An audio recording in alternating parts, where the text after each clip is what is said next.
All right, everyone, House Government Operations, Military Affairs, we are taking up H3E21, miscellaneous cannabis bill, and we are taking a look at a proposal of amendment. And I guess, we'll start with council. How you doing, Kirby? Doing all right. Kirby Keaton, City Council. I'm taking over this bill for Michelle while she's out. Connecting to Zoom right now.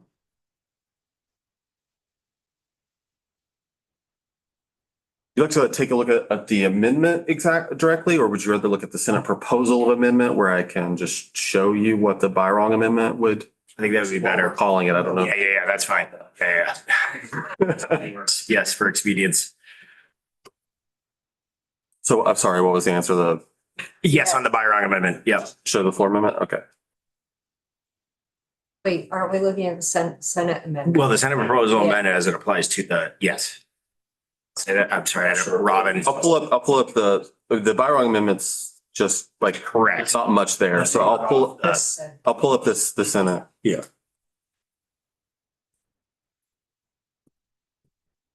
That's 2 pages. Everything's on the committee page. Yeah. No, I said it's only a 2-page amendment draft. That's all. Just look under Kirby's name, Senate proposal of amendment, page 320.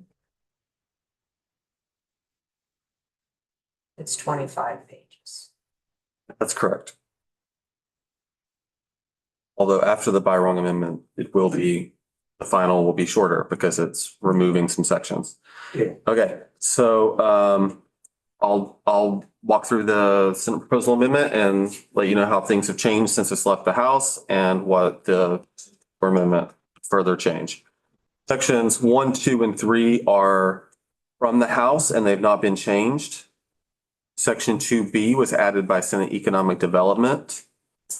It's bit of an oddball in here at this point. It adds 1 member to the Land and Access, the Vermont Land Access Opportunity Board, appointed by Migrant Justice. The idea was to possibly do something with excise tax revenue relating to the LAOB, but they never ended up doing that. So this is just by itself here. Is there money for this position somewhere? This is just a appointee to a board. It's not, So it's a stipend I don't, receive. I would have to look more into that actually and consult with JFO. Okay, When I've heard Chris talk about it, there's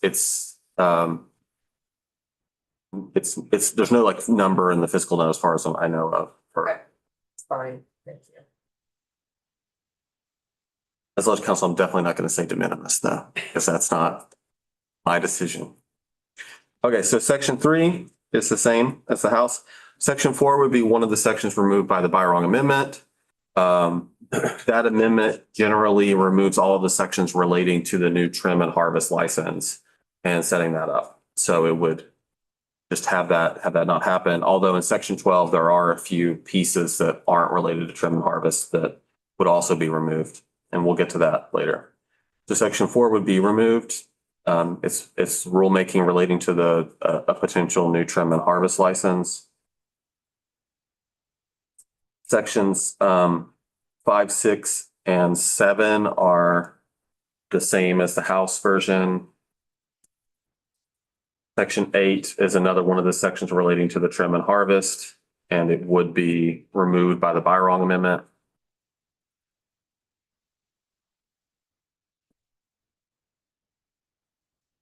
Sections 9 and 10 are from the House and are the same.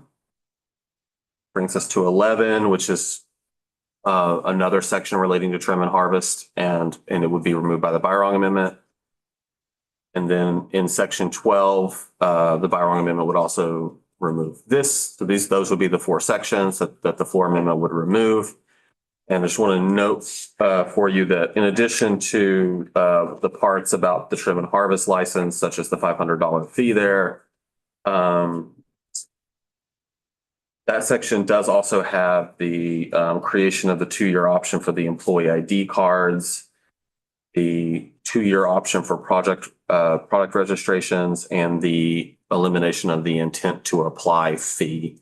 So all of those things, those changes would also be removed by removing section 12, so that you're aware. And that was section 12, you said? Yes. Is that section like 12A, 12B, or just 12? 12A I'll go over next, but Okay, that, so just section 12. yeah. 12A came from the Senate and it's not being removed by the Byron Amendment, and it would be what you'd be voting on or for the Senate proposal amendment. And that is report and fees. That is, yes. 12A is the report where the Cannabis Control Board is to come back on November of this year and report back on the current fee schedule. The background here was Senate Economic Development was interested in potentially changing that fee schedule and changing the fees around. That did not end up making its way through the Senate. So instead, there's this report for the control board to take a look and suggest potential changes to the fee schedules. So that's in subsection A of that 12A. And then subsection B is to also have the control board report back on potentially using some excise tax revenue for the Cannabis Business Development Fund or the Vermont Land Access and Opportunity Board in the future. So this is just reporting on potential uses of revenue in the future or changes to fees in the future. So after 12A, we've got 13 and 14, which are 13A and 14, which are all from the House side. If you remember, 13 relates to some tax administration stuff. 13A is the tobacco products changes. And 14 was the state auditor report. It's being removed. The Senate did remove section 15. I'm sorry, Kirby, could you go back to 13, 13A and 14 are all removed? No, they're the same. Okay, I'm sorry if I wasn't clear about that. thanks. No changes. 13 came from the House, 13A came from the House, and 14 came from the House, and they're not changed. Okay, thanks. If the House version under 15, though, created an enforcement attorney position at the Cannabis Control Board, Senate Appropriations did remove that. The reasoning, as far as I understand, is that it wasn't accounted for in the budget that was passed. So they removed it for that reason. Section 15A was added by Senate Economic Development, and it made its way through the Senate, and it's in the section for you here now. It's a proposal to do a pilot for a cannabis showcase event. This would allow up to 5 of these showcase events where cultivators working with retailer can show their products off. There's regulatory oversight by the control board, of course, and application process and other regulatory parts here about those. They would take place over the next year and a half or so. And then in section 15B, there's a retail sales report where the control board will come back to you and tell you how those showcase events have gone. Again, it's up to 5. It'll be up to the control board, but whether to do these, whether they're capable.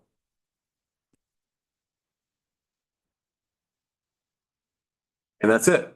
So in summary, the Senate added 2B, 15A, and 15B and 12A, and they removed section 15. And then the Byron Amendment would further remove sections 4, 8, 11, and 12.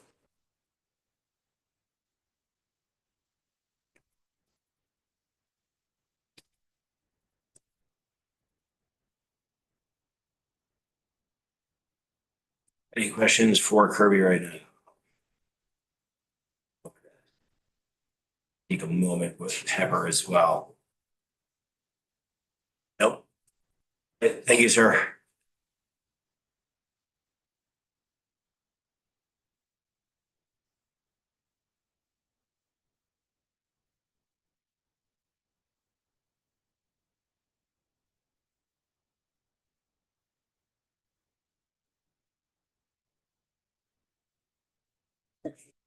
How are you?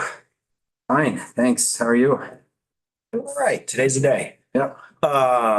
Let's see. I guess I just wanted to give you the opportunity just to talk about how we wound up coming to this proposal a little bit more formally than we did on the discussion we had Yes, yesterday. sure. Yes. Yesterday with the committee, I don't know, earlier this week. We'll just call it earlier this week. Yeah.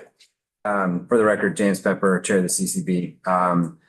Right, so when essentially, I mentioned this yesterday, but I think it's important just to underline that, the board, except for our initial ask for staff, we've always waited until we know what the market reaches, the kind of where we're at before we ask for new positions. So the market in the last year has grown from a taxable sales perspective, 20% over the last year. We've added about 70 new businesses. And, we've grown to a point where we're having consistently every single month appeals and, the number of complaints we receive, the number of investigations we conduct, the number of notices of violation and appeals that come from those has just grown exponentially. And so we asked for the attorney position in order to accommodate that. I mean, we have one attorney now. He often finds himself in the position of kind of prosecuting these cases, in a non-criminal setting, but and then advising the board on how to kind of rule on objections and everything else. And it just adds to a really kind of strange appearance of a conflict because we kind of have to listen to our attorney.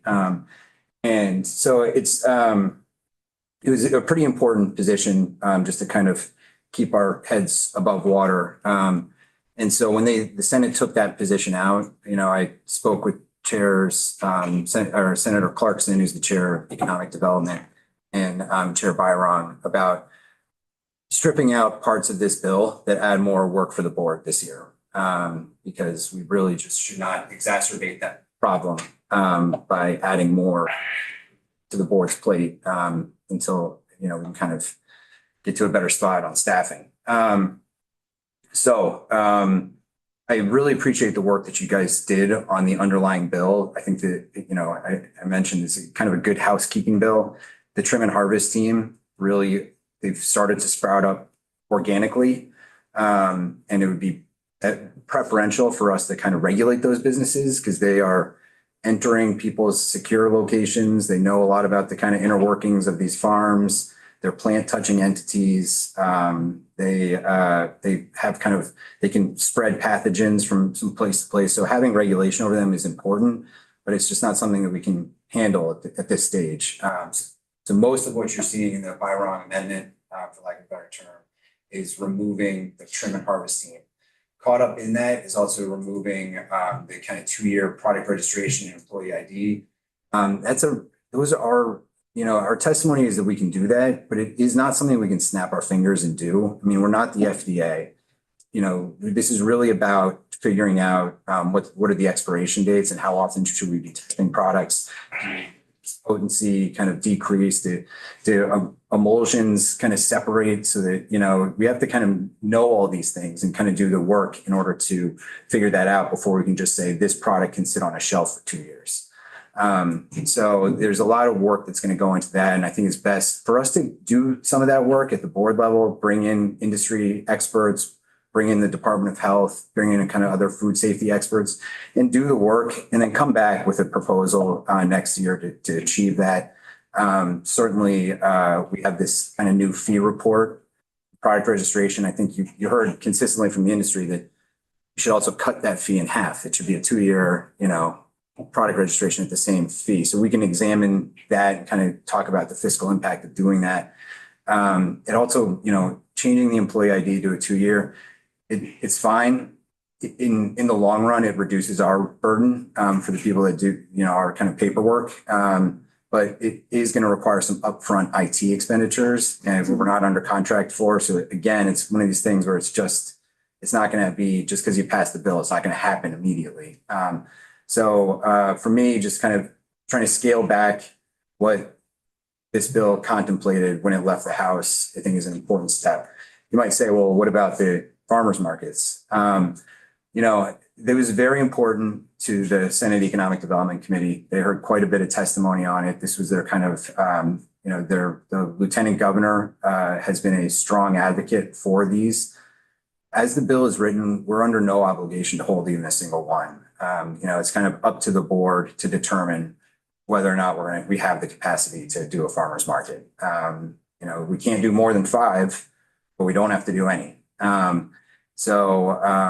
I think, you know, we can kind of just move forward, you know, and just see how things go over the next 18 months, which is kind of the time frame that these would be permitted for, and decide if there is an opportunity where we can kind of, you know, dedicate some staff to this project, you know, maybe in a few months or in a year, then, you know, at least the authorization is there.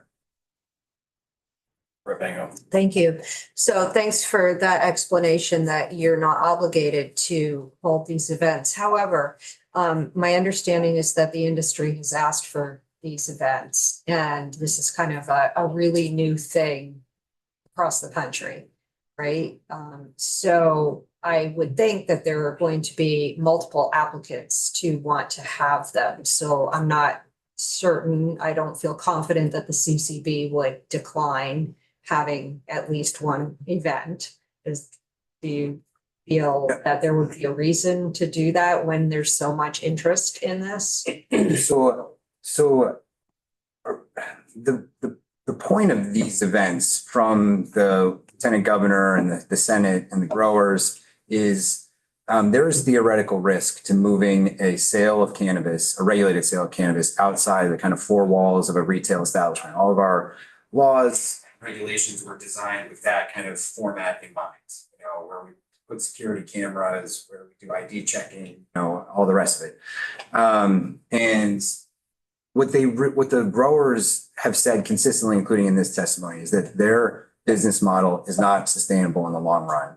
That because of all the other middlemen that exist, middle people, middle licensees that exist in this industry, whether it's the wholesalers, the manufacturers, or the retailers, every time product changes hands, they lose a portion of their profits to the point where they're just not making any money. That's the testimony that we heard from the lieutenant governor and others. And so what they want is to be able to sell from their farms directly to consumers. That, for a number of reasons, is not feasible in the near future. We have 420-ish cultivators. And so to just have 420 new retail locations around the state would be very challenging for us. And so to me, holding one event and kind of demonstrating that a retail sale can happen outside of the kind of strict, you know, brick and mortar retail establishment is an important prerequisite for this committee and the legislature in general to even consider allowing some form of direct to consumer sales. So I think it is important, but certainly we're not going to do them if we can't staff them appropriately. I mean, I will say that this concept is not entirely new. There are, I think, 7 or 8 states, I have a list of them, that do special event licensing. So you can have a consumption area, and this, to be clear, this is just sales, not consumption. But you can have a consumption area at like a music festival.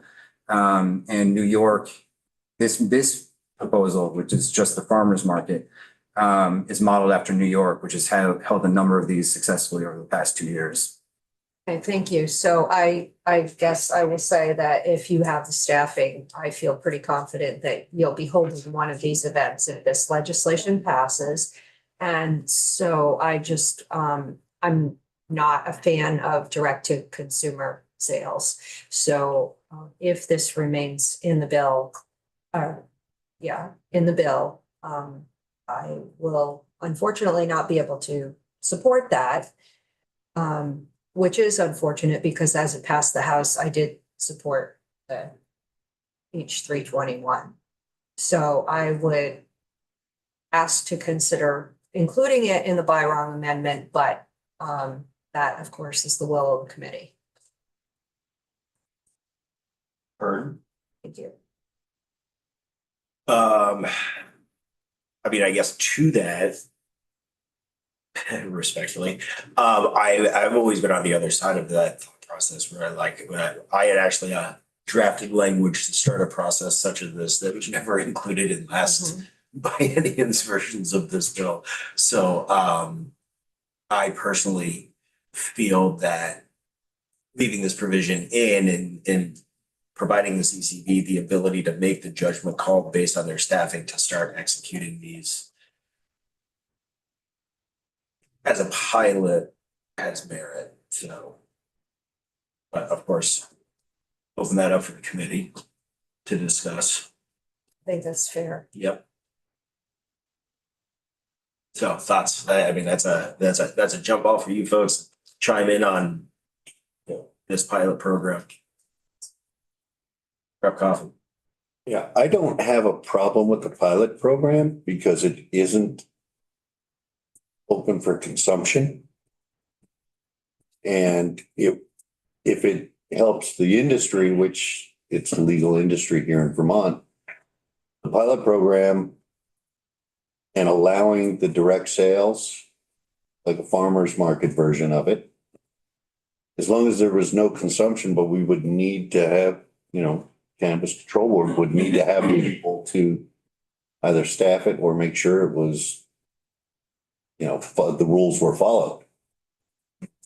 You know, that we're not, that things are contained, that children aren't exposed to it, minors aren't. That would be the only concern, is to make sure that CCB could do what they're saying. And I'm sure they wouldn't hold these events if they couldn't staff them. So I'm okay with that language being in there because it may help the growers, it may help the industry. That said, I don't use any of it, but I can see the benefit to at least some type of industry. Like my self-representative, or for myself too, it's like on the alcohol side, it's like I don't consume alcohol, but we have a jurisdiction here that, you know, we're just helping guide, you know, a consumer-based adult market. But I thank you for making your point. Any more thoughts on that piece while we have this conversation open? So, yeah, so it is a pilot program, no more than 5, doesn't have to be 1, no consumption on site. And then a reevaluation after this year. But there are a few more guardrails than that, but I mean, you can just read the, it also has to be in a town that's opted in. It has Oh, to yeah. approved locally first, yeah. Oh, yeah. So I really appreciate hearing different sides of this, and although I'm still a no, because I just have this personal roadblock about direct to consumer sales, I appreciate everybody's opinion. So thank you. Okay. Thanks for considering. Let's see. So with these other provisions being removed, so the trim and harvest licenses, you know, that was something that we were looking to like build up. That is obviously a capacity piece. I guess my question with that is that was in 2 parts of the bill? I'm just trying to get caught up. It was in four sections. Four sections. Section 4, and then 8, and then 11. So it is removing all of those sections, or did you say there was one piece where it was The proposal is just to strike those 4 sections. okay, thank you. I just needed that for clarification for myself. And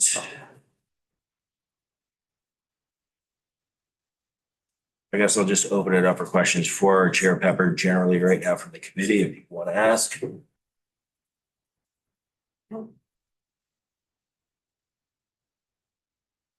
Okay. So I guess the first step is we had not taken a formal position on a Senate proposal of amendment yet. What is that? Oh, you have another question? Sorry. my eyes are in 7 different spots right now. Sorry, for the record, James Pepper, Chair of the Cannabis Control Board. One piece that I was just reminded of that's caught up in section 4 is the retail siting. The kind of re-examining the rules, the proposed rule that we had on retail siting. I can say that the board imposed moratorium is in effect, and it's still going to be in effect for the same rationale as I stated before. Because that section was in the bill, it has had its intended effect already. We removed our proposed retail siting rule from our draft rules, the one that led to the discussion of a moratorium altogether.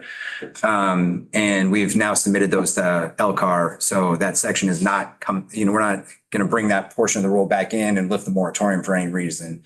So we have to go back to the drawing board on the retail siting rule no matter what. And Senator Chittenden, and I'd love to have you involved as well, Chair Byron wants to return retail siting to where it should be from the beginning, which is locally.